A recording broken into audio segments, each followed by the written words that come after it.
ఆంధ్ర జలాల్లో తమిళనాడు జాలర్లు అక్రమంగా ప్రవేశించి చేపల వేట కొనసాగించడంపై ఆంధ్రప్రదేశ్ ముఖ్యమంత్రి చంద్రబాబు సీరియస్ అయ్యారని, అక్రమ వేటను నిరోధించేందుకు మత్స్యశాఖ, పోలీస్ శాఖ, ఇతర శాఖలతో కలిపి కమిటీ ఏర్పాటు చేసి 4 స్పీడ్ బోట్లను తీర ప్రాంతాలకు కేటాయించారని సోమిరెడ్డి తెలియజేశారు. నెల్లూరులో ఆయన విలేకరుల సమావేశం ఏర్పాటు చేశారు. ఈ సందర్భంగా ఆయన మాట్లాడుతూ, గతంలో అక్రమ వేటను ఆపేందుకు అద్దె బోట్లు ఉండేవని, ఇప్పుడు ప్రభుత్వం 4 బోట్లను ఏర్పాటు చేయడం సంతోషదాయకమన్నారు. నెల్లూరు జిల్లాలో మత్స్యకారులకు ప్రభుత్వం అండగా ఉంటుందని సోమిరెడ్డి తెలియజేశారు. ఏదైతే ఈ సముద్రంలో వేటకు పోయే మత్స్యకారులు వాళ్ళ మత్స్య సంపదని పాండిచ్చేరి, కరైకల్, తమిళనాడు మత్స్యకారులు హై స్పీడ్ బోట్స్లో రావటం, ఇక్కడ వేట ఆడటం సమస్య ఏదైతే వచ్చిందో దాని మీద సీఎం గారు చాలా సీరియస్గా మంత్రులు నెల్లూరుకు పంపించి వీళ్ళు ఇచ్చిన రిపోర్ట్సు, నేను కూడా మొన్న 1 డే శాసనసభ జరిగినప్పుడు ముఖ్యమంత్రి గారికి డీటెయిల్డ్ రిప్రజెంటేషన్ ఇచ్చాను. వెంటనే అక్కడ ఉన్న సీఎం సెక్రటరీ రాజమౌళి గారిని పిలిచి యాక్షన్ టేకన్ రిపోర్ట్ నాకు అప్డేట్ చేయండి, డీప్గా దీన్ని పరిశీలించండి అని కూడా ఒక డైరెక్షన్ ఇచ్చాడు. ఇప్పుడు దాని పర్యవసానం ఏంటంటే, ఇప్పుడు commissioner of fisheries, collector, police శాఖలతో కలిసి టాస్క్ ఫోర్స్ ఏర్పాటు చేశారు. తమిళనాడు, పుదుచ్చేరి ప్రభుత్వాలకి మన గవర్నమెంట్ నుంచి కమిషనర్ ఫిషరీస్ వీళ్ళందరూ కూడా ఇంటరాక్ట్ అయినారు. వాళ్ళకి రిటర్న్గా లేఖలు పంపించారు. మరైన్ ఫిషరీస్ రెగ్యులేషన్ యాక్ట్ ప్రకారం కఠిన నిబంధనలతో ఆ ప్రక్రియ కొనసాగుతుంది. ఇతర రాష్ట్రాల్లో అక్రమంగా ప్రవేశిస్తే జరిమానాలు విధించేందుకు ప్రతిపాదన పంపించారు. ఈ పాండిచ్చేరి ప్రభుత్వం ఆ 4 పడవలను అక్కడే స్వాధీనం చేసుకొని అక్కడే ఏదైతే ఇక్కడ నుంచి జువ్వలదిన్ నుంచి 4 పడవలు తీసుకెళ్లారో వాటిని పాండిచ్చేరి ప్రభుత్వం అక్కడే వాటిని సీజ్ చేసింది. అదేవిధంగా 24 మార్చ్ తమిళనాడు ప్రభుత్వం వాళ్ళ మత్స్యకారులకి అవగాహన కల్పించి ఆంధ్ర జలాల్లోకి రావద్దని డైరెక్ట్గా సూచన చేసింది. ఇప్పుడు ఏంటంటే మనం ఫైనల్గా ఇప్పుడు తీసుకుంటున్న చర్యల్లో నిన్న సీఎం గారి దగ్గర ఒక నిర్ణయం, 4 పడవలు high speed deep sea boats, ఒకటి Tirupati steel boat, 2 Nellore, 1 steel, 1 FRP, Bapatla 1 FRP, అంటే 2 స్టీల్ బోట్లు, 1 ఎఫ్ఆర్పి కొత్తవి కొని అక్కడ పెట్రోలింగ్ కోసం ఆ బార్డర్లో పెట్టేదానికి నిర్ణయం తీసుకున్నారు. ఆల్రెడీ 2 పడవల్ని అద్దెకి తీసుకొని పెట్రోలింగ్ చేస్తున్నారు. 2 పడవలు ఆల్రెడీ పెట్రోలింగ్ జరుగుతుంది. దీన్ని నియంత్రించేందుకు ప్రత్యేక టాస్క్ ఫోర్స్ ఏర్పాటు చేశారు. కఠిన శిక్షలు విధించే విధంగా ప్రతిపాదనలు పంపించారు. తమిళనాడు రాష్ట్రానికి సంబంధించి రీసెంట్గా మళ్ళీ 2 పడవలను పట్టుకొని జువల్దిన్న హార్బర్లో పెట్టేసేసారు. జువల్దిన్న ఫిషింగ్ హార్బర్లో రీసెంట్గా, అంటే ఆ 4 పడవలు వాళ్ళు వదిలించుకొని పోయినారు, మళ్ళీ 2 పడవలు సీజ్ చేసినారు. ఇట్లా అద్దెకు తీసుకొని పడవలతో పర్యవేక్షణ మాత్రం కొనసాగుతుంది. సో ఫైనల్గా 4 బోట్లు హై స్పీడ్, వీళ్ళు ఏమంటున్నారంటే 400 HP మనం కొంటామంటే ఫిషర్మెన్ లీడర్స్ నన్ను కలిసి 600 HP కావాలంటున్నారు. సో దాని ప్రకారం ఫిషరీస్ కమిషనర్తో కూడా మాట్లాడటం జరిగింది. ఆ వైపు నిన్న రాత్రి టెలికాన్ఫరెన్స్లో కొల్లు రవీంద్ర గారు, మంత్రులందరూ, తిరుపతి ఇన్ఛార్జ్ మినిస్టరు అందరం కలిసి మాట్లాడుకున్నాం. సో అది కూడా 600 HP ఇంజన్ పెట్టి ఆ హై స్పీడు బోట్లతో వాళ్ళ అక్రమ ప్రవేశాన్ని నిలవరించేదానికి ప్రయత్నం చేస్తున్నాం. ఇంకోటి ఏంటంటే నేలటూరు జెట్టి కింద స్ట్రక్చర్ మాత్రం కంప్లీట్ అయింది. ఆ జెట్టి పూర్తి చేసేదానికి కూడా సీఎం గారు డైరెక్షన్స్ ఇవ్వడం జరిగింది. అది కూడా పూర్తి చేస్తాం.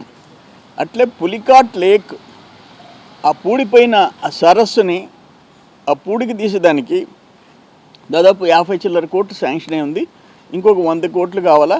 దాని విషయంలో కూడా ముఖ్యమంత్రి గారు సీరియస్గా డైరెక్షన్ ఇవ్వడం జరిగింది. పులికాట్ లేక్లో పూడిక తీయటం పనులు మొదలవుతాయి. వీలైనంత తొందరలో నేలటూరు జెట్టి కంప్లీట్ చేసుకుంటాం. ఫిషింగ్ హార్బర్స్ ఏవైతే ఇన్కంప్లీటెడ్గా ఉన్నాయో వాటి మీద కూడా వర్క్ స్టార్ట్ చేసి కంప్లీట్ చేయాలని చెప్పేసి సీఎం గారు డైరెక్షన్ ఇచ్చారు. ఇప్పుడు మీరు చూశారు 2015లో శాంక్షన్ అయిన జువల్దిన్న ఫిషింగ్ హార్బర్ అంటే సెంట్రల్ గవర్నమెంట్ సపోర్ట్తో, సెంట్రల్ గవర్నమెంట్ ఫండింగ్తో అది పూర్తయింది. జువల్దిన్న హార్బర్ దాన్ని ఒక company Sagar Sagar defence engineering company దానివల్ల జువల్దిన్న హార్బర్కి దాన్ని ప్రైవేటైజ్ చేస్తారు, మత్స్యకారులకు ఇబ్బంది అనే క్వశ్చనే లేదు. దాన్ని క్లియర్గా డైరెక్షన్ ఇస్తున్నాం. మత్స్యకారులు ఎలాంటి అనుమానాలు Juvvaladinne harbour fishing harbour total dedicated to ఫిషర్మెన్నే దాన్ని వాడుకుంటారు. ఈ సాగర్ డిఫెన్స్ సంబంధించిన కంపెనీ వల్ల ఇంకా లేటెస్ట్ టెక్నాలజీ అది మత్స్యకారులకు ఉపయోగపడద్ది, రాబోయే యువతకి ఉపయోగపడద్ది. దానికిను ఫిషింగ్ హార్బర్కి ఎలాంటి ఆటంకం లేదనే విషయాన్ని కూడా మేము క్లారిఫై చేస్తున్నాం. అల్టిమేట్గా ఏంటంటే 164 గ్రామాలు వీళ్ళందరూ మత్స్యకారుల గ్రామాలకు సంబంధించి 164 గ్రామాలు ఉన్నాయి. వీళ్ళు వాళ్ళ విషయంలో రాజీ పడే ప్రసక్తి లేదు. వాళ్ళ భవిష్యత్తు, వాళ్ళకి రిక్వైర్మెంట్ ఇప్పుడు అంతెందుకు హాలిడేస్లో మత్స్యకారుల కుటుంబానికి 20,000 రూపాయలు కూటమి ప్రభుత్వం ఇస్తుంది. అంతకుముందు 10,000, ఇప్పుడు 20,000 రూపాయలు ఇస్తున్నాం, డబుల్ చేసాం. అట్లా ప్రత్యేక శ్రద్ధ తీసుకుంటాం. మాకు ఒక అటాచ్మెంట్ ఉంది, మత్స్యకారులతో ఒక అటాచ్మెంట్ ఉంది. వాళ్ళ విషయంలో రాజీ పడే ప్రసక్తి లేదు. వరుసగా అక్కడ 4 డీప్ సీ హై స్పీడ్ బోట్లు విత్ స్టీల్ స్ట్రక్చర్ 2, మిగతా 2 ఇట్లా అన్ని విధాల వాళ్ళ విషయంలో మిగతా 2 ఎఫ్ఆర్పి మోడల్, దాంతో 600 HP వాళ్ళు అడిగారు. దాన్ని కూడా fishing commissioner fisheries 600 HP horse power మోటార్లు పెట్టేదానికి, ఆ పడవ పెట్టేదానికి కూడా ఆ ప్రయత్నం కూడా మొదలైందని చెప్పేసి నేను మనవి చేస్తున్నాను. నేలటూరు జెట్టి తొందరలో కంప్లీట్ చేస్తాం. మిగిలిన ఫిషింగ్ హార్బర్స్ కూడా వీలైనంత తొందరగా పూర్తయ్యేదానికి చర్యలు తీసుకుంటాం. పులికాట్ లేక్ విషయంలో కూడా పని మొదలవుతుంది. ఇవన్నీ మత్స్యకారుల భవిష్యత్ దృష్టిలో ముఖ్యమంత్రి చంద్రబాబు నాయుడు గారు నిర్ణయాలు తీసుకోవటం జరిగింది అని చెప్పేసి నేను తెలియజేస్తున్నా. రిటర్న్గా లాస్ట్ 10 days నుంచి మన ప్రభుత్వ అధికారులు, పాండిచ్చేరి, తమిళనాడు అధికారులు పూర్తిగా చర్చల్లో ఉన్నారు. వాళ్ళ కరస్పాండెన్స్ కూడా జరుగుతూ ఉంది. దాంట్లో భాగంగానే పాండిచ్చేరి ప్రభుత్వం ఆ జువ్వలదిన్నె నుంచి వదిలించుకోబోయిన 4 బోట్లని మళ్ళీ అక్కడ బంధించడం జరిగింది. వాళ్ళు క్లియర్గా తమిళనాడు ప్రభుత్వం కూడా ఆంధ్ర బార్డర్లోకి ఎంటర్ అయ్యేదానికి లేదని చెప్పేసి క్లియర్ డైరెక్షన్ ఇచ్చింది. ఇదంతా ఏంటంటే సెంట్రల్ గవర్నమెంటు శ్రీలంక నుంచి బార్డర్ నుంచి ఈ మత్స్యకారులు మన సైడ్ వేటకు వస్తున్నారని, శ్రీలంక బార్డర్ నుంచి. అప్పుడు ఏంటంటే 4 పడవలు మొత్తము ఫండింగ్ సెంట్రల్ గవర్నమెంట్ చేసి 400 crores 400 కోట్ల రూపాయలు ప్రత్యేక ప్యాకేజ్ ఇచ్చి డీప్ సీ ఫిషింగ్ పడవల్ని ప్రోత్సహించింది. అంటే ట్యూనా లాంగ్ లైన్ పడవల్ని ప్రోత్సహించింది కేంద్ర ప్రభుత్వం శ్రీలంక నుంచి మత్స్యకారులు వేటకి రానికుండా చేసేదానికి. దురదృష్టం ఏంటంటే అవి పాండిచ్చేరి తమిళనాడు వాళ్ళకి ఇచ్చింది. ఇది క్లియర్గా చదివి వినిపిస్తుంది. తమిళనాడు, పుదుచ్చేరి మత్స్యకారులు శ్రీలంక సరిహద్దు వద్ద తరచూ సమస్యలు ఎదుర్కొంటున్న తరుణంలో దీనికి పరిష్కారంగా కేంద్ర ప్రభుత్వం 400 కోట్ల ప్యాకేజ్ ఇచ్చి deep sea fishing tuna long line పడవల్ని ప్రోత్సహించింది. ఆ పడవలు తీసుకొని వచ్చి వీళ్ళు ఏం చేస్తున్నారు, పాండిచ్చేరి తమిళనాడు వాళ్ళు ఆంధ్రాలోకి ఎంటర్ అయ్యి ఆంధ్ర మత్స్య సంపదని ఆ పడవలు 400 కోట్ల రూపాయల విలువైన పడవల్ని మన దాంట్లో తీసుకొచ్చి అక్రమంగా వేట చేస్తున్నారు. సో జరిగింది ఇది. సో ఇప్పుడేంటంటే మనం కూడా నెల్లూరు, ప్రకాశం, బాపట్ల మత్స్యకారులు తమిళనాడు, పుదుచ్చేరి పడవల్లో సిబ్బందిగా చేరిపోయినారు. ఎప్పుడైతే మన దగ్గర మత్స్య సంపద వాడొచ్చి దోచుకోపోవటం, మనకి అవసరమైన ఎక్విప్మెంట్ లేకుండా పోవటం, మనవాళ్ళు కూడా దాంట్లో బోట్ డ్రైవ్ చేయటము, వేటకు పోవటం అనే పరిస్థితి వచ్చింది. ఇప్పుడు అన్నీ కంట్రోల్ చేసి ఇప్పుడు ఆ రిపేర్లో ఉన్న ఈ బోట్ల విషయం 18 రిపేర్లో ఉన్నాయి. లాస్ట్ 5 years వైసీపీ గవర్నమెంట్ అసలు పట్టించుకోలే. వాటిని కూడా రిపేర్ చేయించి 2 సిబ్బంది ఖాళీలు ఎక్కువ ఉన్నాయి, వాటిని కూడా వీలైనంత ఫిలప్ చేసేదానికి ప్రభుత్వం నిర్ణయం తీసుకుంటుంది. నేను అల్టిమేట్గా ఏం చెప్తున్నానంటే ఈ శ్రీకాకుళం వరకు ఉండే మత్స్యకారులు వాళ్ళ విషయంలో రాజీ పడే 1,88,000 మత్స్యకారులు జీవనాధారం పొందుతున్నారు. మన రాష్ట్రంలో 1050 కిలోమీటర్ల తీర ప్రాంతం ఉంది. సముద్రంలో 12 నాటికల్ మైళ్ళు అంటే 22 కిలోమీటర్ల వరకు రాష్ట్ర జలాలు ఉంటాయి. సో వీటి విషయంలో వేటకి వాళ్ళ సంపద మన మత్స్యకారులు ఆ సంపదని, ఆ మత్స్య సంపదని వేటలో సంపాదించుకునే విషయంలో రాజీ లేకుండా చర్యలన్నీ తీసుకుంటాం. నేను మత్స్యకారుల సంఘాలకి, వాళ్ళ నాయకులకి, కాపులకి, వాళ్ళందరికీ కూడా చెప్పేది ఏంటంటే మీరు కూడా పీస్ఫుల్గా ఉండండి. డెఫినెట్గా చంద్రబాబు నాయుడు గారి కూటమి ప్రభుత్వం మీకు మద్దతుగా, మీకు అండగా ఉంటుంది. మేమందరం ఆ వైపు మీ సమస్యల పరిష్కారానికి కంటిన్యూస్గా వర్క్ చేస్తాం. రెండోది ఏంటంటే మా దృష్టికి కూడా రాలే ఆ 4 బోట్లు 8 నెలల నుంచి అక్కడ ఉండే విషయం. మీరు అసలు ఎవరిని అప్రోచ్ కాలేదు, మాకు కూడా తెలియదు, 100% తెలియదు. తెలుసుంటే ఏం చేయాలో వాట్ నెక్స్ట్ అనేది మేము కూడా మీకోసం పనిచేస్తుండేవాళ్ళం. ముఖ్యమంత్రి గారు ఉండారు, చెప్తే వినే ముఖ్యమంత్రి ఉన్నాడు అక్కడ, చంద్రబాబు నాయుడు గారు.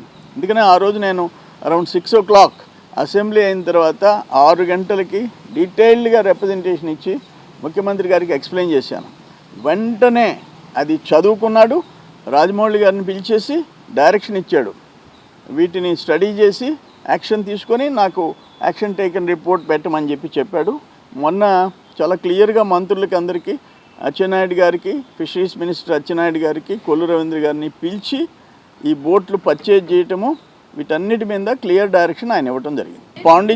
పాండిచ్చేరి ఆ బోట్లను తీసుకొచ్చి సీజ్ చేసి అక్కడ స్టాప్ చేసేసింది. ఆ 4 బోట్లను అక్కడ పెట్టేసేసింది.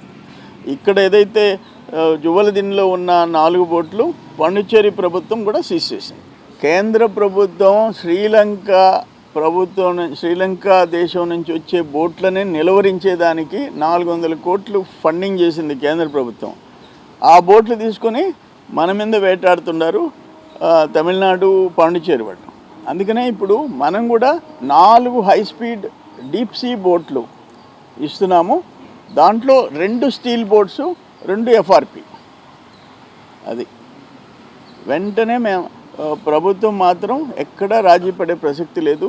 టైం టు టైం చర్యలు తీసుకుంటూ ముందుకు పోతాం. మత్స్యకారులు ప్రశాంతంగా ఉండండి. మీ సమస్యలు ఎప్పటికప్పుడు ప్రజాప్రతినిధులకు చెప్పండి, మాకు చెప్పండి, మంత్రులకు చెప్పండి. లేదు మీరు సెలెక్ట్ చేసుకోండి. మీరు ఒక 5 మంది 6 మంది లీడర్స్, లేదు ఒక 10 మంది ముఖ్యమంత్రి గారి దగ్గరికి నేరుగా తీసుకుపోతాం. మీ సమస్యలు ఆయనకి ఎక్స్ప్లెయిన్ చేస్తాం. డెఫినెట్గా రెస్పాండ్ అయ్యే ముఖ్యమంత్రి మనకు అక్కడ ఉన్నాడు. ఇంకా మీరు ఆందోళన చెందొద్దని చెప్పి నేను అందరికీ విజ్ఞప్తి చేస్తాను. జగన్మోహన్ రెడ్డి మావిగన్ అన్న అంట, ఆయనకి గుంటూరు, విజయవాడ, మంగళగిరి ఆయనకి పెద్ద ప్రేమ లేదంట. ఫైనల్గా పులిగన్ అని చెప్పబడి, అంటే పులివెందల గన్ అని చెప్పి మావిగన్ అని చెప్పాయంట. పులివెందల్లో రాజధాని పెట్టుకోవాలనే కోరిక అయితే ఆయనకు ఉందంట. కానీ ఎందుకునో మావిగన్ అని చెప్పేసేసాడు. ఇది ఎట్టుందంటే అసలు మొత్తం దేశంలో 11 పార్టీలు ఓపెన్గా మద్దతు ఇచ్చాయి. లోక్సభలో, రాజ్యసభలో 11 పార్టీలు. 11 అసెంబ్లీ సీట్లుండే జగన్మోహన్ రెడ్డి మాత్రం బాయ్కాట్ చేసిపోయినారు. అక్కడ మిథున్ రెడ్డి, ఇక్కడ వైవి సుబ్బారెడ్డి. ఏం మాట్లాడుతున్నారో తెలియదు. మా నాయకుడు అమరావతిని మద్దతు ఇచ్చేదానికే ఆడంతలా భవనం కట్టుకున్నాడు మంగళగిరిలో, తాడేపల్లిలో అని చెప్పి మీరే చెప్తారు, మీ నాయకులే చెప్తారు. మేము మంగళగిరికి వ్యతిరేకం, అమరావతికి వ్యతిరేకం కాదు అంటారు. ఆయన ప్యాలెస్ కట్టుకున్నాడని చెప్తారు. మళ్ళీ ఇప్పుడు అది వృధా, అది మంగళగిరి, గుంటూరు, విజయవాడలో అంతా రాజధాని చేసేస్తాం అంటుంటారు. ఇది ఏదో చాదస్తం కిందకు వచ్చేసేసింది. జగన్మోహన్ రెడ్డికి ఎక్కడో లోపం స్టార్ట్ అయింది. ఏం అధికారం పోయింది, ఆ దోపిడీ ఆగిపోయింది. ఆ బాధలో జగన్మోహన్ రెడ్డి మాట్లాడటం, నీకేమంటానంటే 5 కోట్ల మంది ఆంధ్రులు, ఇప్పుడు అనంతపురం నుంచి ఇటు శ్రీకాకుళం నుంచి సెంటర్ పాయింట్ అమరావతి, నీకు వచ్చిన నష్టం ఏంటి?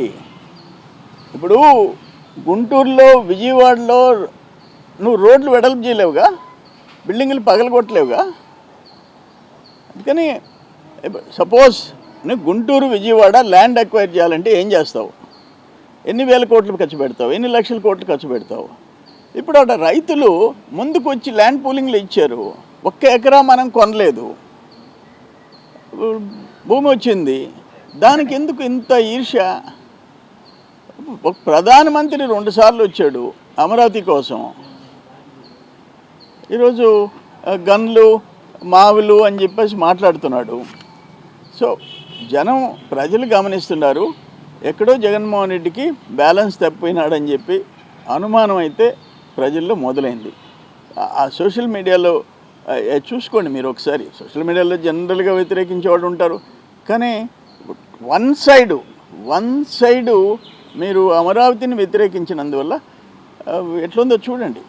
3 రాజధానులు అన్నాడు, ఇప్పుడు మళ్ళీ అప్పుడు 3 రాజధానులు విశాఖపట్నం, ఇది తిరుపతి అన్నాడు. కర్నూలా అప్పుడు అన్నది, కర్నూలు, విజయవాడ, విశాఖపట్నం అన్నాడు. ఇప్పుడు మంగళగిరి, గుంటూరు, విజయవాడ అంటున్నాడు. అప్పుడు 3 రాజధానులేమో విశాఖపట్నం, విజయవాడ, కర్నూలు. ఇప్పుడేమో మారిపోయింది, మళ్ళీ మూడు ప్లేసులు గుంటూరు, విజయవాడ, మంగళగిరి. ఇది దురదృష్టం. అంటే 28,000 చిల్లర మంది రైతుల త్యాగాలకి మళ్ళీ రాజధాని మార్చుకోవచ్చు అండి. ఇప్పుడు ఈరోజు పరిస్థితి ఏంది?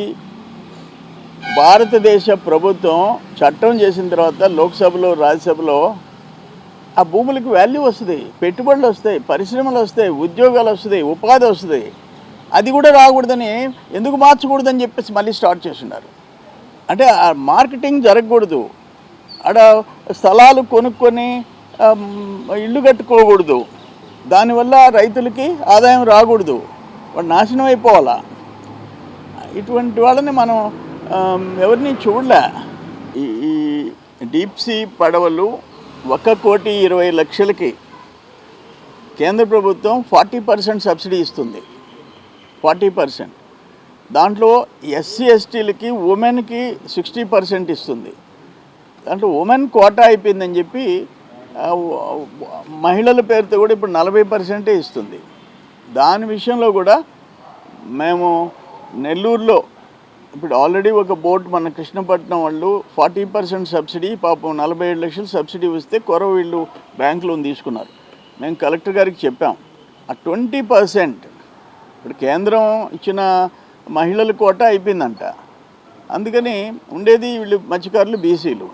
ఆ 60% వచ్చేటట్టు ఆ 20% ఏదో కంపెనీల చేత సిఎస్ఆర్ ఫండ్ ఇప్పించమన్నాం. ఆ ప్రయత్నం కూడా కలెక్టర్ ప్రయత్నం చేస్తున్నాడు. నేను సర్వేపల్లికి కూడా ఒక బోటు మీకు ఇప్పిస్తాను, మీరు 60% సబ్సిడీ వస్తుంది, మా 1,20,00,000లో మీరు ప్రిపేర్డ్ కాండి అని కూడా చెప్పడం జరిగింది. ఆ ప్రయత్నం కూడా నియోజకవర్గానికి, మన జిల్లాలో 5 నియోజకవర్గాలకి 5 డీప్ సీ బోట్లు, 1,20,00,000, 1,20,00,000, వాటికి 5 బోట్లకి 60% సబ్సిడీతో 40% వాళ్ళ బ్యాంక్ లోన్తో బోట్లు వచ్చేటట్టుగా ఏర్పాటు చేస్తున్నాం.